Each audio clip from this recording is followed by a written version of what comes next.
하나님, 하늘과 땅과 거기 충만한 모든 것을 지으신 하나님께서는 목자라는 말을 참 좋아하십니다. 이 얘기를 해요.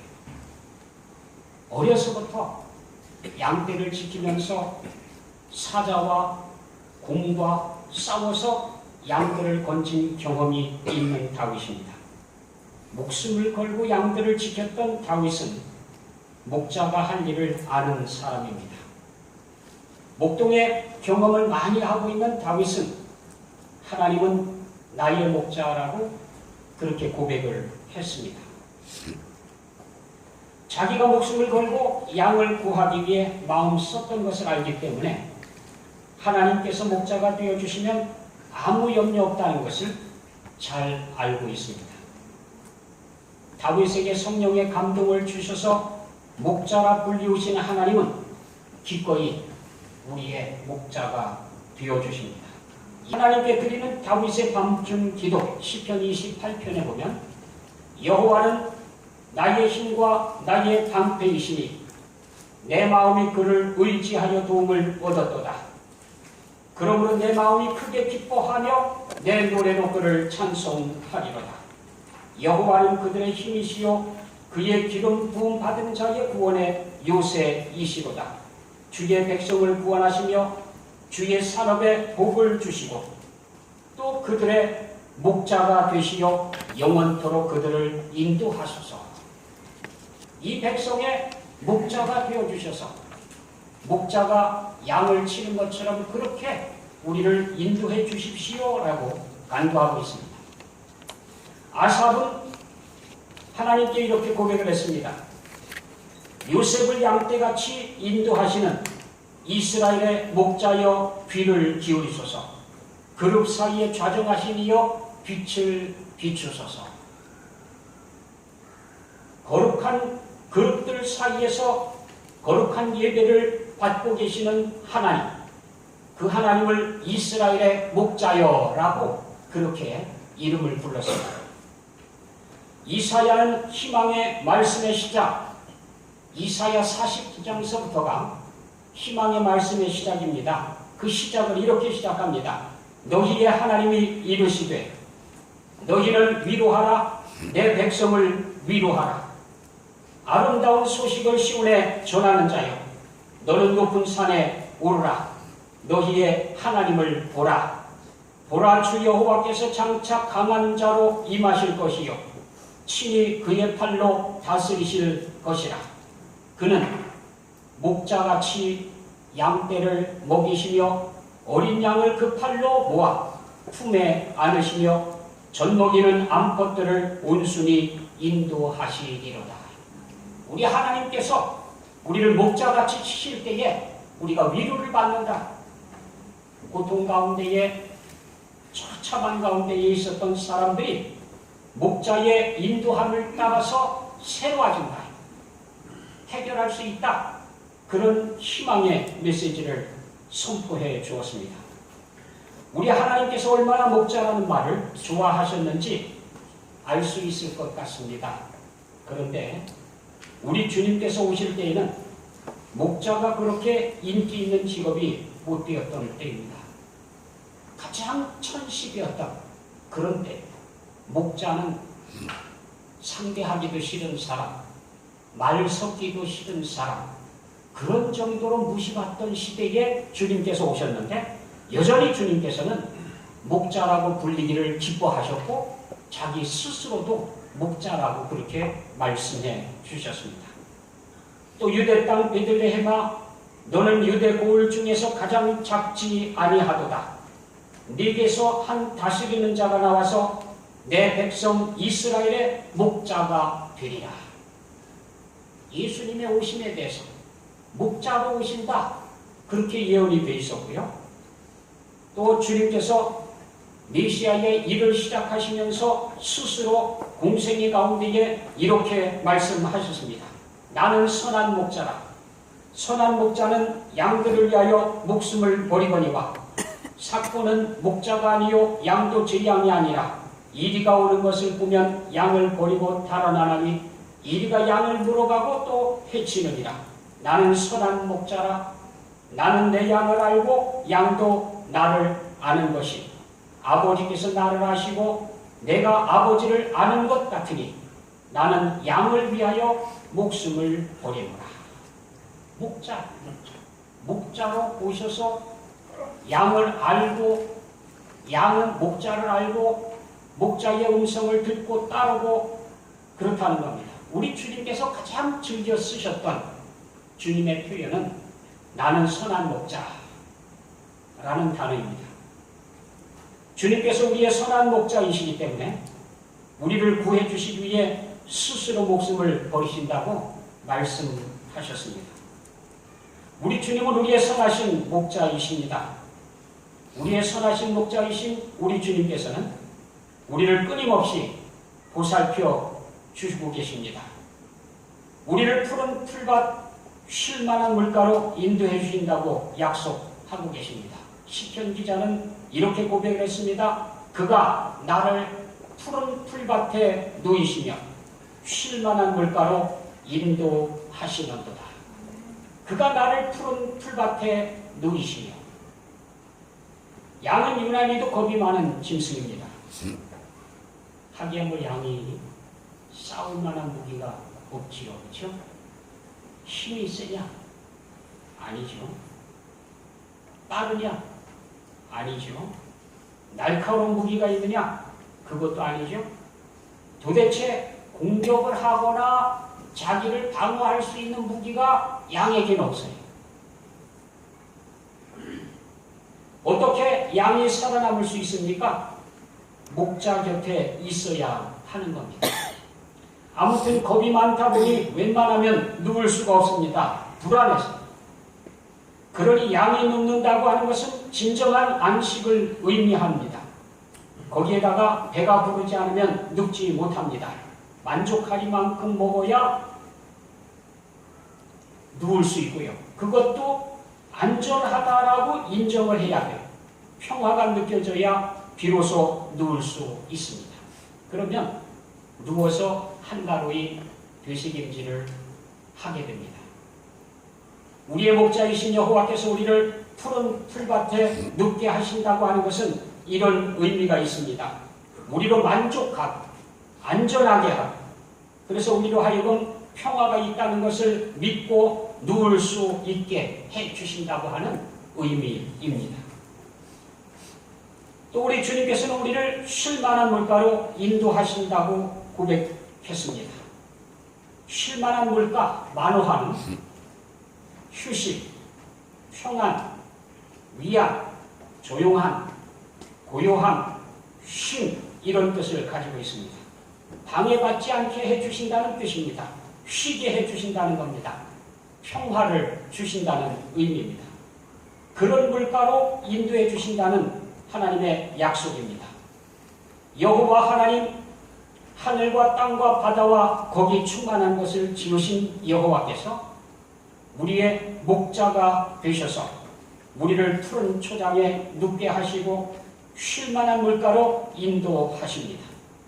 이것을 경험하며 사는 사람은 여호와는 나의 목자시니 내게 부족함이 없으리로다 라고 고백하면서 살게 됩니다. 얼마나 좋습니까? 이 복잡한 세상 속에서, 이 위험한 세상 속에서 잠 설쳐가며 불안해하지 않고 평안히 눕고 자고 일어나고 질병에 온갖 염려에 떠밀리지 않고 주님 의지하고 쉴 수 있으니까요. 그런 복을 여러분이 누리시기를 축복합니다. 유난히도 뜨거웠던 여름이었습니다. 이제 시원한 바람이 불어올 만도 한데 마지막 기승을 부리는지 아직도 만만치 않게 뜨겁습니다. 하루하루 어떻게 지나는 건지 견디기 힘이 든 하루하루입니다. 인생도 그렇습니다. 뜨거운 사막, 장렬하는 태양, 한치 앞을 모르는 사막, 보면 볼수록 인생을 닮았다는 생각이 듭니다. 하늘에 죽음의 그림자가 드리워져 있고 뜨거운 모래 밑에는 온갖 위험이 도사리고 있습니다. 가도 끝날 것 같지 않은 사막 같은 인생길을 우리는 건너야 합니다.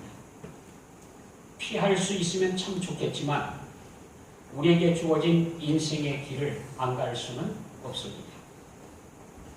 뜨거운 사막을 걸어가는데 꼭 필요한 것이 있다면 물일 것입니다. 뜨거운 태양 아래에서는 물 공급을 잘해 주어야 합니다.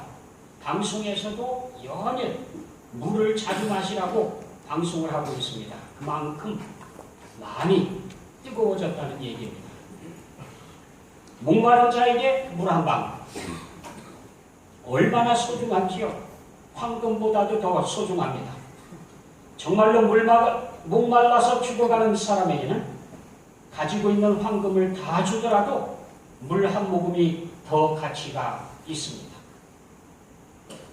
누가복음 16장에 보면 고통받는 보스로 간 부자가 간절히 외치는 외침이 기록되어 있습니다. 아버지 아브라함이여, 나를 긍휼히 여기사 나사로를 보내어 그 손가락 끝에 물을 찍어 내 혀를 서늘하게 하소서. 내가 이 불꽃 가운데서 괴로워하나이다. 그러니 불타는 사막길에서 쉴만한 물과 숲을 만난다고 하는 것은 큰 축복이 아닐 수 없습니다. 성경은 우리에게 말씀하십니다. 하나님의 말씀을 가까이 하는 사람은 시냇가에 신기운 나무다. 오직 여호와의 율법을 즐거워하여 그의 율법을 주야로 묵상하는도다. 그는 시냇가에 심은 나무가 철을 따라 열매를 맺으며 그 잎사귀가 마르지 아니함 같으니 그가 하는 모든 일이 다 형통하리로다. 냇가에 있는 나무 얘기가 아니에요. 사람에 대한 얘기. 사람. 하나님의 말씀을 가까이 하고 있는 사람, 여호와의 율법을 즐거워하고 그 말씀을 주야로 묵상하고 있는 사람은 시냇가에 심기운 나무입니다. 철 따라 열매가 주렁주렁하고 그 잎사귀는 마르지 않고 청청하고 그가 하는 일은 모두가 다 형통합니다. 성경은 마르지 않는 시냇물, 주님께로부터 흘러나오는 생명수입니다. 이 물은 곧 우리가 받는 성령님을 의미하기도 합니다. 요한복음 7장에는 이렇게 기록해 놓으셨습니다. 나를 믿는 자는 성경의 이름과 같이 그 배에서 생수의 강이 흘러나오리라. 이는 그를 믿는 자들이 받을 성령을 가리켜 말씀하시는 것이라. 예수 그리스도께서 우리에게 주시는 이것, 성령께서 우리 가운데 오시게 되면 우리 배에서 생수의 강이 흘러나온다고 합니다. 이 뜨거운 계절에, 아니 앞으로 우리가 가야 하는 뜨거운 사막길에 우리 주님께서는 우리를 위해서 생명수를 준비해 놓으셨습니다. 주님께서 말씀하십니다. 이 물을 마시는 자마다 다시 목마르려니와 내가 주는 물을 마시는 자는 영원히 목마르지 아니하리니 내가 주는 물은 그 속에서 영생하도록 솟아나는 샘물이 되리라. 주님께서 주시는 물은 어떤 물입니까? 그 배에서 솟아나는 물, 그것도 영생하도록 솟아나는 샘물이 됩니다. 뜨거운 때에 물을 기르러 낑낑거리며 갈 필요도 없고요. 급히 목이 마른데 물이 떨어져 낭패를 겪는 일도 없고요. 영원히 마르지 않는 샘물, 영원히 솟아나는 샘물, 이것이 주님께서 우리를 위해서 마련해 놓으신 생명수의 기적입니다. 여러분이 믿고 있는 믿음은 정말 영생하도록 솟아나는 샘물을 소유하고 계십니까? 아직도 인간의 수단으로 이 두레박 저 두레박을 들고 말라가는 우물을 뒤지고 있습니까? 주님께서 우리를 부르고 계십니다. 오호라, 너희 목마른 자들아 물러 나오라. 돈 없는 자도 오라. 너희는 와서 사 먹되 돈 없이 값 없이 와서 포도주와 젖을 사라. 너희가 어찌하여 양식이 아닌 것을 위하여 은을 달아주며 배부르게 하지 못할 것을 위하여 수고하느냐. 내게 듣고 들을지어다. 그리하면 너희가 좋은 것을 먹을 것이며 너희 자신들이 기름진 것으로 즐거움을 얻으리라. 너희는 귀를 기울이고 내게로 나와 들으라. 그리하면 너희의 영혼이 살리라. 헛된 것에 속아서 물질도 시간도 인생도 허비하고 있는 인생들에게 주님께서 말씀해 주십니다. 주여, 영생의 말씀이 주께 있사오니 우리가 누구에게로 가오리까?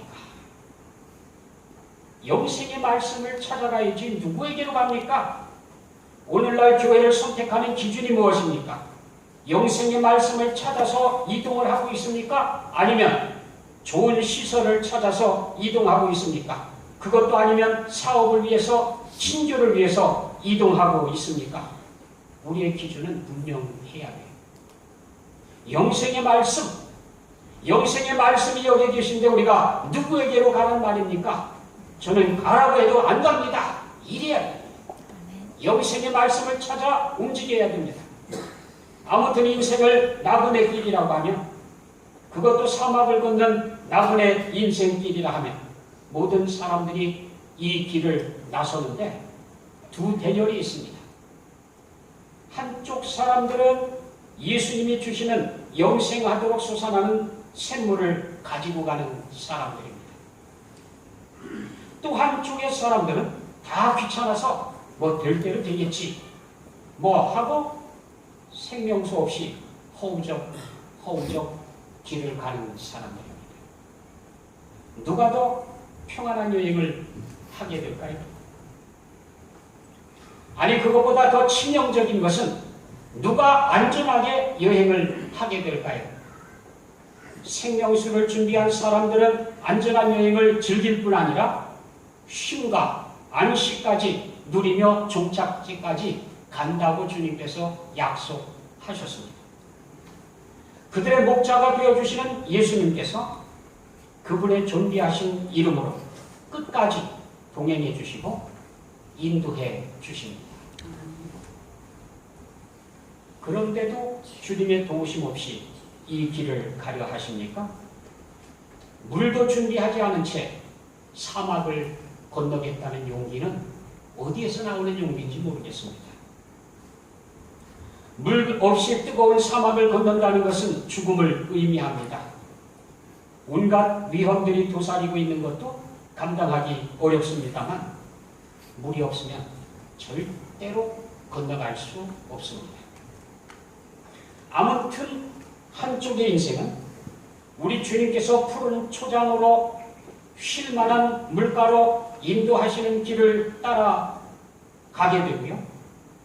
우리 선하신 목자 주님께서 우리를 푸른 초장으로 쉴 만한 물가로 인도해 주십니다. 주님의 인도를 따라가기만 하면 푸른 초장을 만나고 맑은 물을 만나게 됩니다. 주님의 인도를 따라간다는 것은 주의 말씀을 부지런히 묵상하며 살아가는 것을 의미합니다. 주의 말씀을 즐거워하여 주야로 묵상하는 사람은 복 있는 사람이라 그랬습니다. 깔뱅은 인간을 파멸에 이르게 하는 가장 분명한 요인이 뭔가?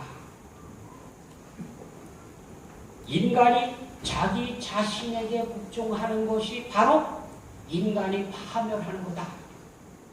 인간이 망하는 것, 파멸당하는 것은 자신에게 복종하는 거다. 그래서 유일하게 안전한 피난처를 원한다고 하면 주님이 인도하시는 곳이면 어디든지 그분을 따르는 것 외에 다른 생각이나 지혜를 갖지 않는 것을 의미합니다. 그러므로 무엇보다 먼저 자신을 포기하고 이후에는 우리 마음의 모든 힘을 하나님 섬기는 일에 바쳐야 합니다. 딴 생각하지 않고요. 자기 판단 내려놓고요. 주님께서 인도하시는 곳이라고 하면 그곳이 거칠어 보이든 좁아 보이든 험악해 보이든 어둠처럼 보이든 상관없습니다. 주님께서 우리를 생명의 길로 인도하시는 줄을 안다고 하면, 주님께서 우리를 푸른 초장 쉴만한 물가로 인도하시는 걸 확신한다고 하면 그냥 따라가기만 하면 돼요. 그런데 꼭 딴소리를 하거든요. 가면서 정말 이 길이 맞아요. 아무래도 아닌 것 같은데요. 저 길이 더 좋아 보이는데요. 저기가 더 편안해 보이는데요. 결국 못 따라가요. 결국. 자기 생각을 내려놓고 주님의 말씀을 펼쳐놓고 묵상하면서 아, 이렇게 사는 거구나. 그렇게 살아가는 게 그게 생명의 길입니다. 성경은 끝까지 우리 주님께서 우리를 인도해 주시고 책임져 주신다고 약속하고 계십니다. 이는 보좌 가운데 계신 어린 양이 그들의 목자가 되사 생명수 샘으로 인도하시고 하나님께서 그들의 눈에서 모든 눈물을 씻어 주실 것입니다. 어린 양이신 예수 그리스도, 우리를 위해서 자신을 내어주신 예수님께서 우리를 생명수 샘물로 인도해 주실 뿐만 아니라 우리의 목자가 되어 주셔서 우리 눈에서 모든 눈물을 씻어 주신다고 약속하고 계십니다. 이 세계에 얼마나 억울한 일들이 많아요. 얼마나 남모른 눈물을 흘리는 때가 많습니까? 그런데 그 눈에서 눈물을 닦아주시겠다고 약속하셨습니다. 성경의 맨 마지막 장 계시록 22장에 보면은 또 그가 수정같이 맑은 생명수의 강을 내게 보이니 하나님과 및 어린 양의 보좌로부터 나와서 수정같이 맑은 생명수의 강이 있다.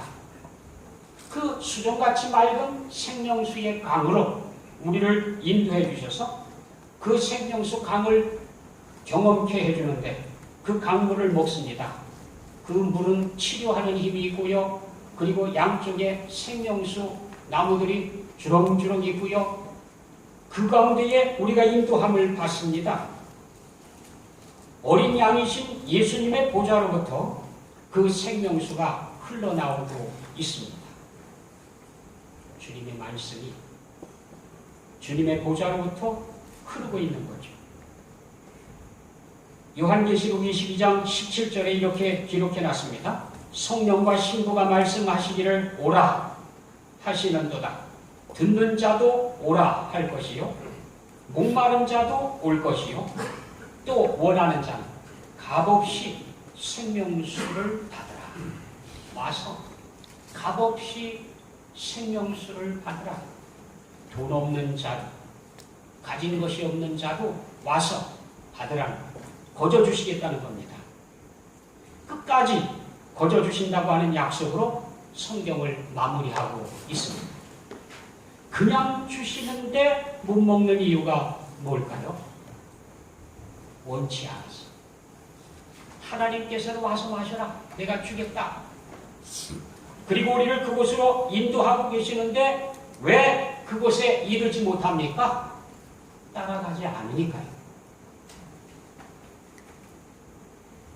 원하지 않아서 거절했기 때문에 그래서 받지 못해요.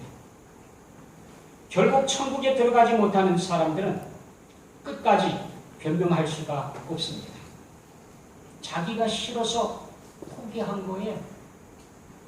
자기 스스로 하나님의 선물을 거절한 겁니다. 지옥에는 스스로 거절해놓고 후회하는 통곡으로 가득 차게 됩니다. 주님께서 주시는 생명의 길, 천국 다 거절한 사람들, 그 기회를 날려버리고 그곳에 가서 후회하고 통곡하고 부르짖고 있습니다. 돈을 달라고 합니까? 희생을 하라고 했습니까? 뭐 엄청난 것을 요구했습니까? 그냥 나와서 말씀을 들으라. 내게 와서 들으면 네가 좋은 것을 얻으리라. 내게 와서 귀를 기울여라. 듣기만 하면 네게 생명이 있으리라.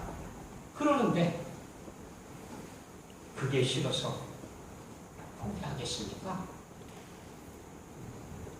아무튼 원하든 원치 않든 한쪽의 사람들은 여행이 너무너무 힘들고 고달파요.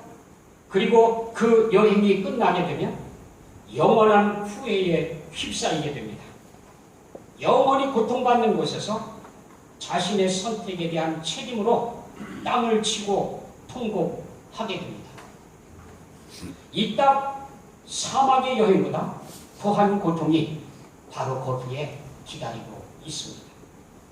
또 한쪽의 사람은요, 주님 인도하시는 대로 그분을 따라서 푸른 초장에 누웠다가 쉴만한 물가에서 쉬다가 주님의 은혜에 감사하며 살다가 이 사막을 다 건넌 후에는 영원한 안식이 있는 곳 생명수 강가에서 살게 됩니다.